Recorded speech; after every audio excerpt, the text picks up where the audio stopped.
Blackstone Audio presents The Death of a President, November 20th to November 25th, 1963, by William Manchester. This book is read by Joe Barrett.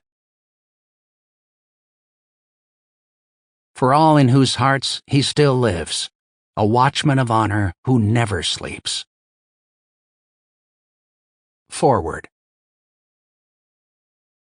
On February 5, 1964, Mrs. John F. Kennedy suggested that I write an account of the tragic and historic events in Texas and Washington 10 weeks earlier. That is the first breath. The second, which must quickly follow, is that neither Mrs. Kennedy nor anyone else is in any way answerable for my subsequent research or this narrative based upon it. My relationships with all the principal figures were entirely professional. I received no financial assistance from the Kennedy family. I was on no government payroll. No one tried to lead me, and I believe every reader, including those who were closest to the late president, will find much here that is new, and some perhaps that is disturbing.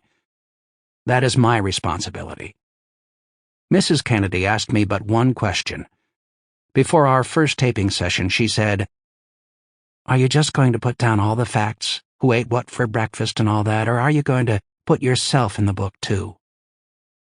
I replied that I didn't see how I could very well keep myself out of it. "Good," she said emphatically. And so I am here, weighing evidence and forming judgments. At times you may find my presence exasperating. You may decide in the end that I have been a poor judge. But you may not conclude that I have served as anyone's amanuensis. If you doubt me, you may as well stop at the end of this paragraph. Actually, I discovered the Kennedy family had not been eager to have any book written about the president's death.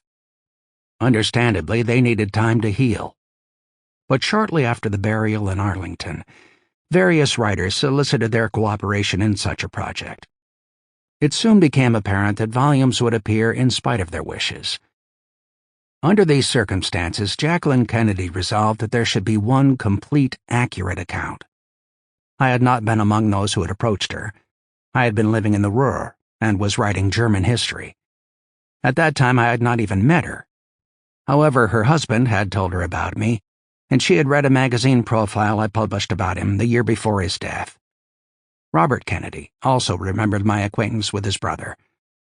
After consultation, other members of the family agreed with Mrs. Kennedy that, in light of the fact that apocryphal versions of those days were already in press, it would be wise to have a book written by an author whom the president had known. Sample complete. Ready to continue?